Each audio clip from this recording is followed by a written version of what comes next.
PJ Bupati Pati Henggar Budi Anggoro menegaskan banjir yang menerjang beberapa kecamatan di Kabupaten Pati harus mendapatkan penanganan secara komprehensif.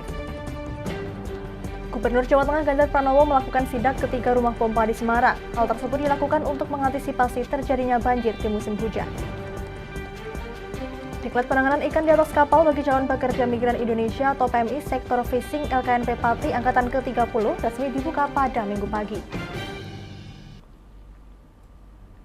Selamat malam pemirsa, bersama saya Amanda Soraya, Anda tengah menyaksikan Jateng hari ini. Kita ke berita pertama. Gubernur Jawa Tengah Ganjar Pranowo memastikan 3 rumah pompa di wilayah Kota Semarang dalam keadaan baik. Untuk mengetahui fungsi pompa berjalan normal, Ganjar langsung melakukan sidak ke 3 rumah pompa.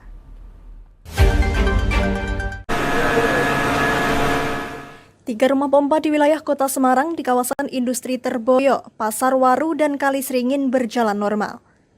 Hal ini dipastikan langsung oleh Gubernur Jawa Tengah Ganjar Pranowo saat melakukan sidak di 3 rumah pompa kawasan langganan banjir di Semarang. Ganjar meminta kepada seluruh petugas untuk siap siaga, terlebih memasuki musim penghujan. Kepada penjaga rumah pompa, Ganjar menekankan pentingnya komunikasi dan dedikasi tinggi saat menjalankan tugasnya, khususnya jika terjadi intensitas hujan tinggi.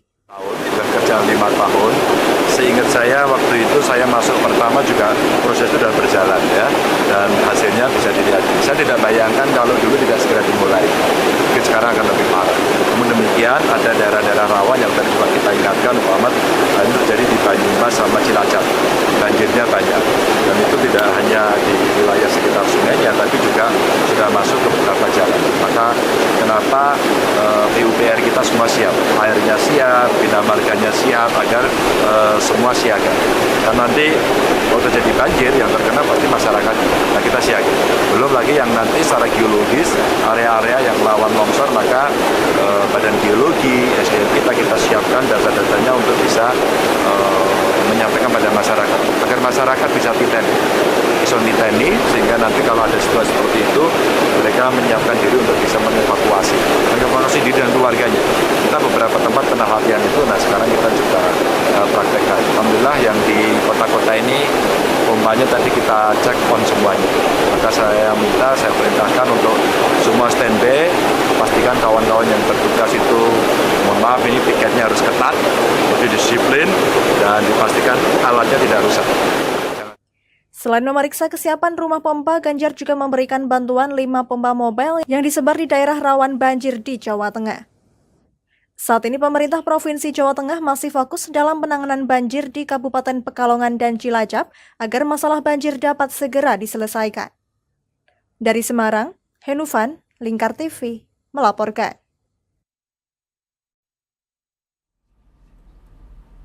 Meski baru memasuki musim penghujan, bencana banjir kembali menerjang beberapa kecamatan di Kabupaten Pati pada 14 dan 15 Oktober yang lalu.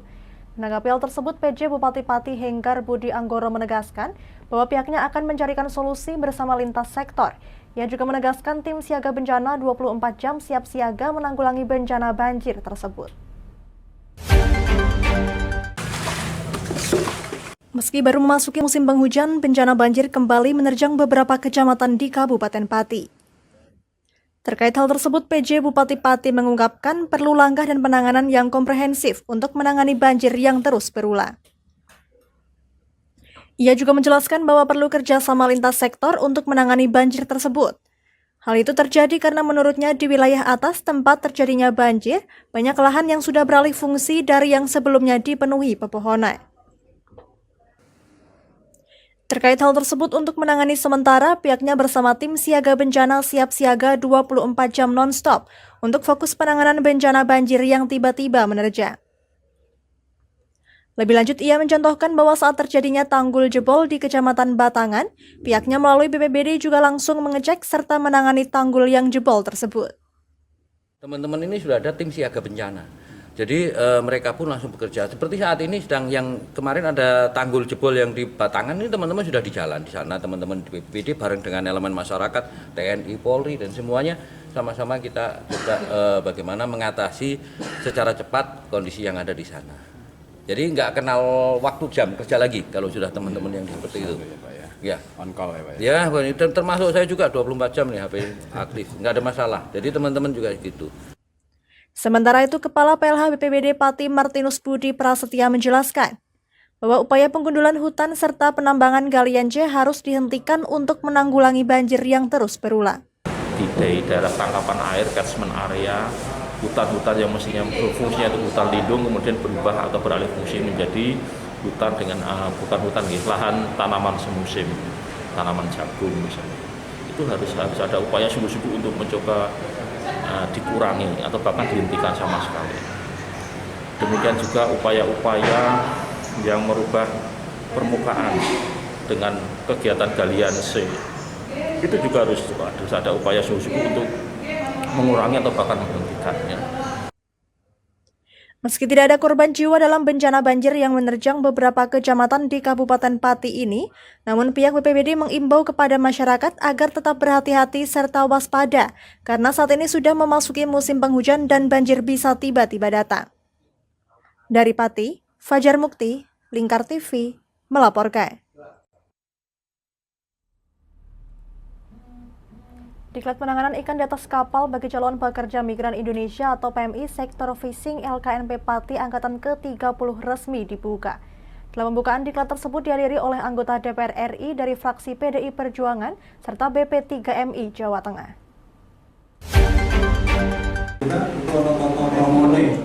Diklat penanganan ikan di atas kapal bagi calon pekerja migran Indonesia atau PMI Sektor Fishing Lembaga Kemaritiman dan Nelayan Pati atau LKNP Pati Angkatan 30 resmi dibuka pada Minggu pagi. Dalam pembukaan tersebut dihadiri oleh anggota DPR RI dari fraksi PDI Perjuangan Rianta serta jajaran BP3MI Jawa Tengah. Sebanyak 75 peserta dari berbagai daerah di Indonesia mengikuti diklat penanganan ikan di atas kapal yang digelar di LKNP Pati ini. Mereka merupakan calon pekerja migran Indonesia yang ingin bekerja di sektor fishing di negara Korea Selatan. Ketua LKNP Pati Teguh Santoso saat ditemui di sela-sela pelatihan mengungkapkan bahwa diklat ini bertujuan agar para peserta punya bekal dan kompetensi di dunia kelautan dan perikanan sebagai bekal mereka bekerja di Korea Selatan. Jadi maksud dan tujuan pelatihan ini adalah biar anak-anak mau ke sektor fishing ke Korea, ada satu harus punya kompetensi di bidang kelautan perikanan karena di sana juga ke bidang perikanan. Kemudian juga melatih anak-anak ini biar tahu dan kemudian mengalami bagaimana orang bekerja dan hidup di laut. Faktor utamanya adalah itu. Ya, untuk pesertanya berapa orang? Untuk ini angkatan yang ke-30 ada 75 peserta. Sementara itu, Kepala BP3MI Jawa Tengah Pujiono yang juga hadir dalam pembukaan diklat tersebut mengungkapkan bahwa diklat ini diharapkan dapat bermanfaat bagi para peserta. Apalagi menurutnya pembelajaran serta praktik ini nantinya akan menjadi pengalaman bagi para peserta untuk bekal bekerja di Korea Selatan. Harapan kami dari BP3 Jawa Tengah terkait dengan pelatihan calon pekerja migran di LKNP Pati ini betul-betul bisa jadi calon yang punya kompetensi, karena kompetensi adalah modal utama untuk bekerja di luar negeri. Nah, tentunya ini tidak hanya teori saja, nanti akan ada praktek melaut. Ini sangat sungguh-sungguh luar biasa LKNP Pati ini, sehingga nanti mampu menghasilkan calon pekerja migran yang kompeten untuk bekerja di negara Korea khususnya. Diklat penanganan ikan di atas kapal yang diselenggarakan LKNP Pati ini dibuka secara langsung oleh anggota DPR RI dari fraksi PDI Perjuangan Rianta. Rianta tampak hadir dan memberi semangat kepada para peserta yang dinilainya sebagai calon pahlawan devisa negara. Ia menjelaskan bahwa Kabupaten Pati merupakan salah satu kabupaten penyumbang PMI terbesar di Indonesia. Ia berharap penyelenggaraan serta pengiriman tenaga kerja ini dapat sesuai prosedur yang ada. Jadi intinya lembaga pelatihan ini membantu pemerintah, membantu negara, khususnya di dalam penyediaan tenaga kerja terampil, tenaga kerja migran profesional. Jadi sekali lagi saya sampaikan, lembaga ini mendorong atau mendidik calon pekerja yang profesional. Seperti diketahui, LKNP Pati merupakan salah satu lembaga pelatihan di sektor fishing yang mempunyai reputasi baik di Indonesia. Hingga saat ini sudah ada lebih dari 1.700 peserta yang sudah mengikuti diklat penanganan ikan di atas kapal di LKNP Pati. Dari Pati, Fajar Mukti, Lingkar TV, melaporkan. Jangan kemana-mana pemirsa, kami akan kembali usai jeda pariwara. Tetap bersama kami.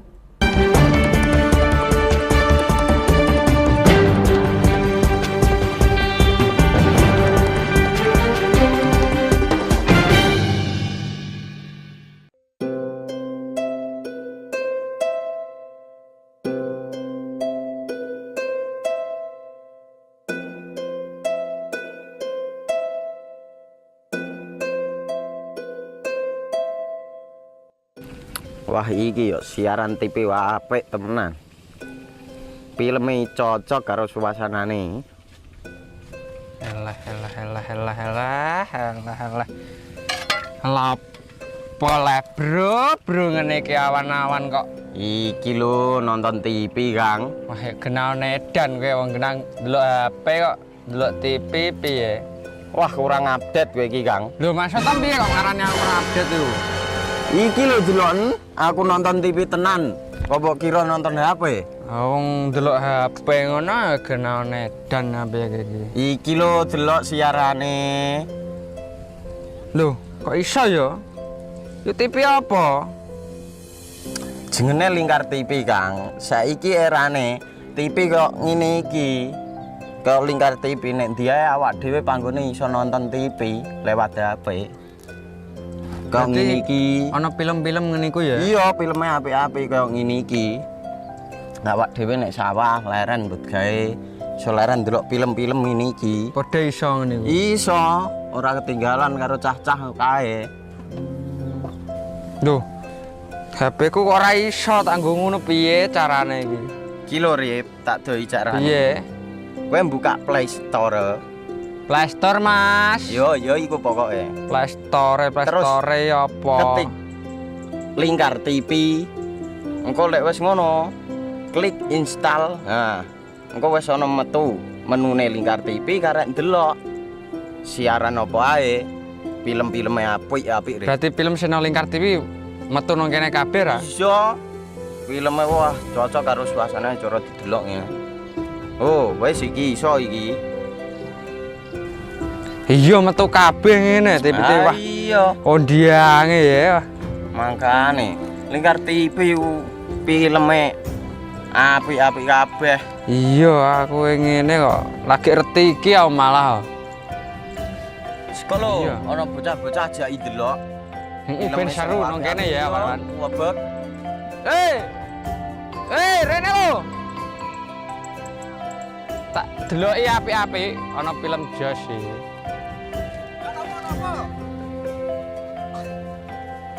Rene go Rene. Oh iki lho tak deloki film nang Lingkar TV.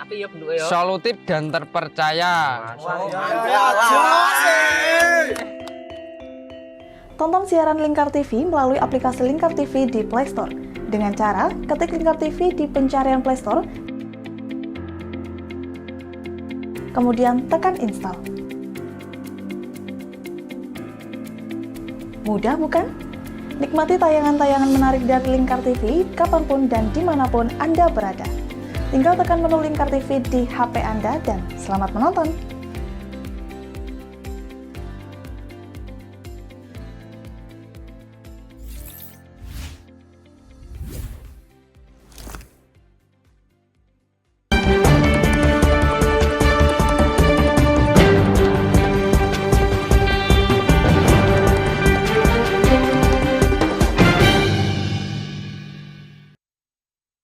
Masih bersama Jateng hari ini pemirsa, jelang pemilihan Kepala Desa atau Pilkades serentak tanggal 19 Oktober tahun 2022, Bupati Kendal DKM Ganinduto berharap perhelatan demokrasi di tingkat desa bisa berlangsung kondusif, aman, dan lancar. Bupati Diko juga menjadi saksi dalam penandatanganan deklarasi damai oleh para calon kepala desa.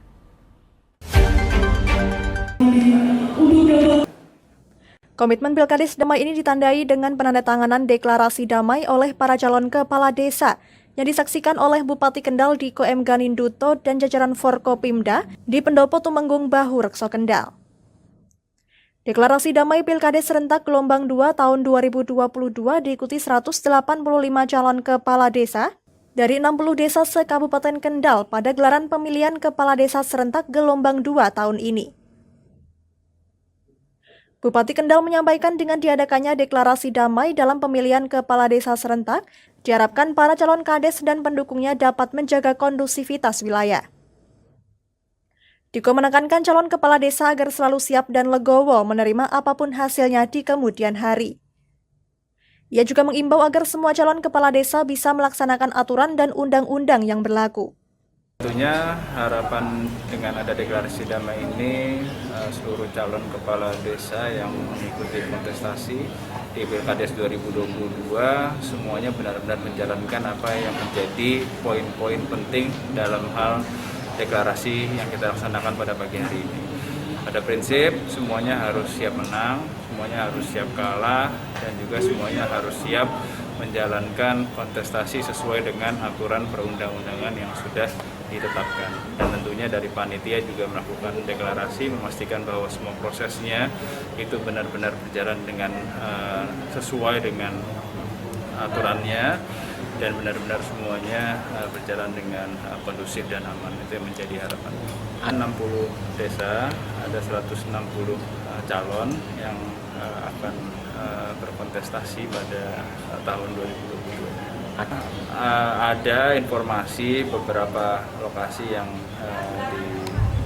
disampaikan ada potensi kerawanan, tapi alhamdulillah sampai hari ini semuanya berjalan dengan kondusif. Kita juga sudah terus berkoordinasi dengan jajaran Forkopimda. Kita akan lakukan pemantauan secara berkala. Pada prinsipnya kita berharap pemilihan Pilkades ini juga mendewasakan demokrasi yang ada di Kabupaten Kendal.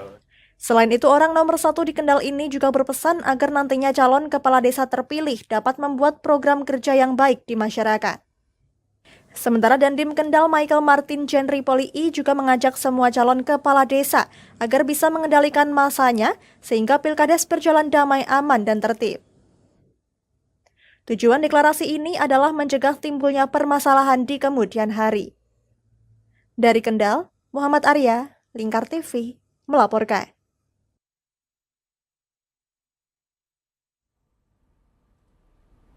Ribuan warga mengikuti Jalan Sehat HUT ke-58 Partai Golkar di Stadion Utama Kendal pada Minggu pagi. Rute jalan dimulai dari Stadion Utama Kendal menuju ke Jalan Pemuda, dilanjutkan menuju Jalan Pahlawan hingga kembali ke Stadion Utama. Sejajar panggung ya, jadi Jalan Sehat dibuka oleh Ketua DPD Partai Golkar Kabupaten Kendal Bimo Alit bersama anggota DPR RI Mujib Rohmat dan Bupati Kendal Diko M. Ganinduto. Ketiga tokoh Partai Golkar tersebut juga ikut jalan sehat bersama warga hingga mencapai finish. Bupati Kendal Diko M. Ganinduto mengajak masyarakat ikut jalan sehat. Bupati juga berharap agar Partai Golkar selalu terdepan untuk memberikan kontribusi yang terbaik untuk bangsa dan negara, khususnya Kabupaten Kendal. Diko mengaku kegiatan ini merupakan suatu kesiapan Partai Golkar menghadapi pemilu serentak tahun 2024. Ketika ditanya terkait pencalonan dirinya, ia mengaku saat ini dirinya sedang berkoordinasi dengan Partai Golkar Pusat. 2024 ini nanti ada Pileg dan Pilpres, ya, kita sudah koordinasi juga dengan DPD, tentunya DPD 1 dan DPD 2. Harapannya kita bisa mengembalikan kejayaan Partai Golkar menjadi partai pemenang di tahun 2022. Ketua DPD Partai Golkar Kabupaten Kendal Bagus Bimo Alit mengatakan, kegiatan Jalan Sehat memperingati hari ulang tahun ke-58 Partai Golkar. Kegiatan ini memecahkan rekor muri Jalan Sehat dengan peserta terbanyak yang digelar serentak di 37 provinsi dan 514 kabupaten kota di Indonesia. Terkait dengan kesiapan pemilu tahun 2024, Partai Golkar berharap bisa meraih suara yang lebih besar lagi. Targetnya pada pemilu tahun 2024 nanti, Partai Golkar di Kendal bisa meraih 10 kursi. Untuk HUT karena ini juga instruksi dari DPP, kita serentak se-Indonesia 514 kabupaten kota itu diadakan jalan sehat. Untuk kegiatan yang lain, kebetulan juga hari ini kita buka pendaftaran caleg untuk umum kita sekaligus memperingati hari ulang tahun Partai Golkar, Kabupaten Kendal khususnya sekaligus membuka pendaftaran bakal caleg di tahun 2024. Target berapa kursi, Pak? Target kita 10 kursi. Kegiatan hari ulang tahun Partai Golkar ke-58 ini dilaksanakan secara serentak di Indonesia. Selain jalan sehat, kegiatan ini juga dimeriahkan oleh hiburan musik dangdut dan pameran UMKM di Stadion Kendal. Dari Kendal, Muhammad Arya, Lingkar TV, melaporkan. Berita tadi sekaligus mengakhiri kebersamaan kita kali ini. Terus saksikan Jateng hari ini setiap pukul 21 waktu Indonesia Barat hanya di Lingkar TV. Akhirnya saya Amanda Soraya, mewakili seluruh kerabat kerja yang bertugas pamit dari hadapan Anda. Terima kasih dan sampai jumpa.